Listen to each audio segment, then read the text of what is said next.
सुबह की पहली रोशनी पंछियों के साथ। एक गांव था जहां कोई किसी से बात नहीं करता था। सभी लोग अपने में मस्त रहते, मानो यहाँ पे अकाल पड़ गया हो किसी चीज का। शाम होते ही उस गांव में काली शक्तियां दिखाई देने लगती थी।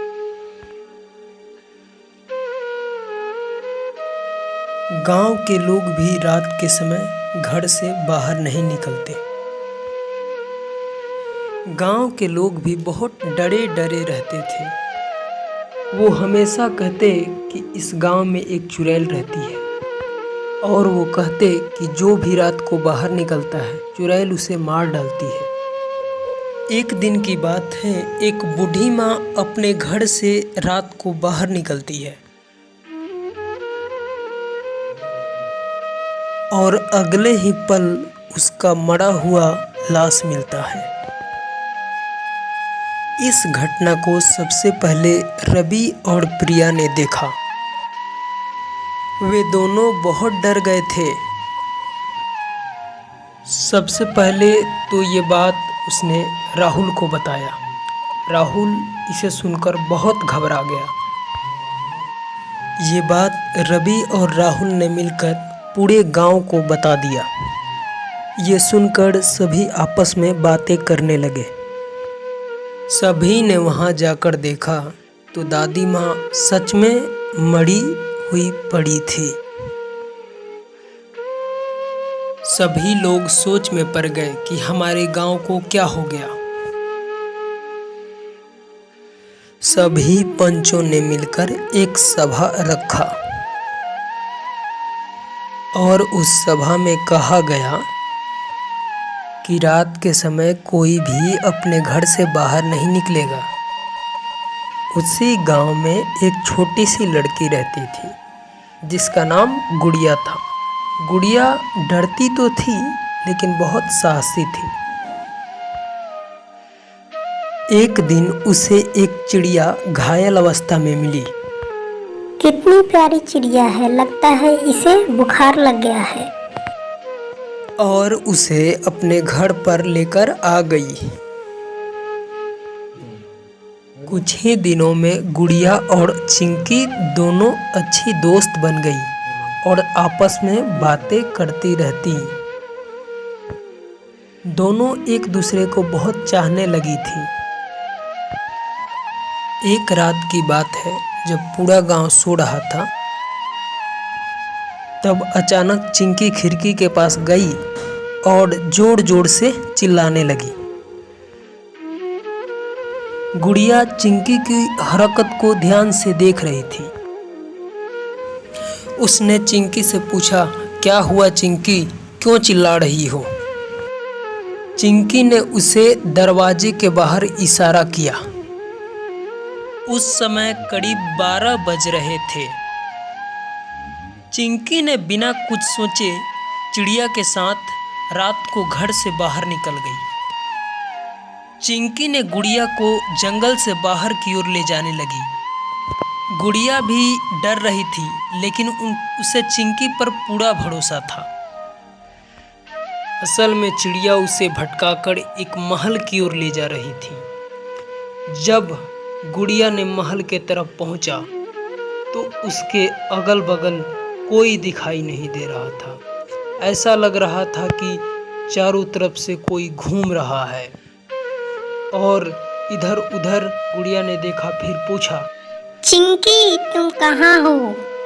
चिंकी कहाँ हो तुम?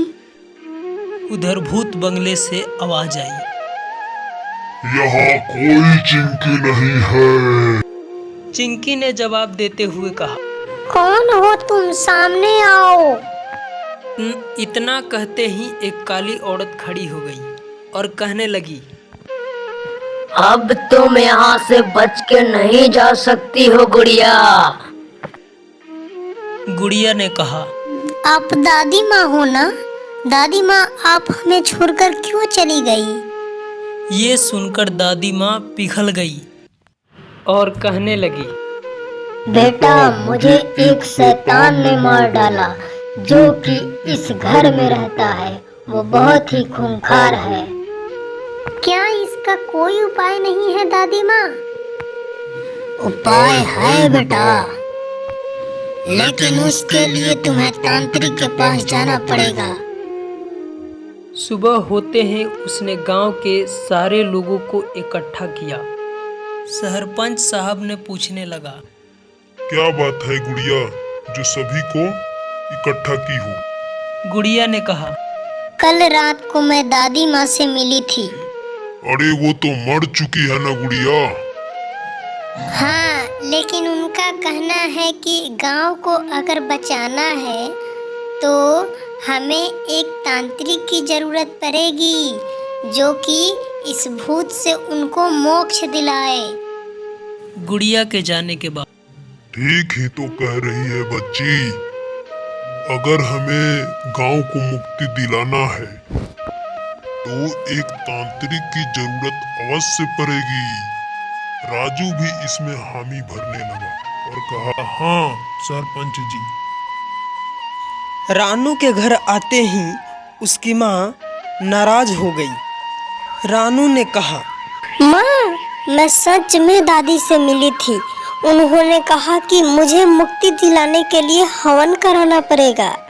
रानू की माँ ने कहा, कोई बात नहीं बेटा, हम लोग कल ही तांत्रिक के पास चलेंगे और हवन की बात जरूर करेंगे।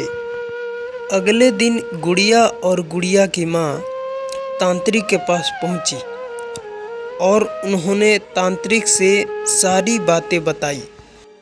तांत्रिक ने ये बात सुनी। डरने की कोई बात नहीं है, हम लोग कल ही चल के वहाँ पे पूजा पाठ करके अगले ही मुक्ति दिन दिला देंगे। वहाँ पूजा पाठ शुरू हो जाती है और ऐसा लगता है कि चारों तरफ भूत घूम रहे हों। बहुत ही डरावना लगता है।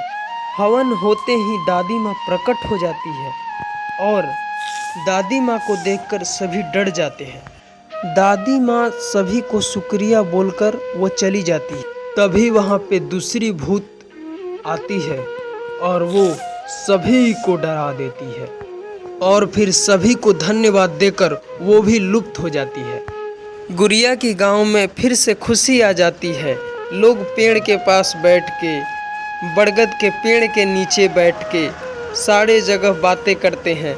लोग एक दूसरे से बहुत बातें करते हैं और खुश रहते हैं। इधर चिड़ियाएं नाचती है और गाती है।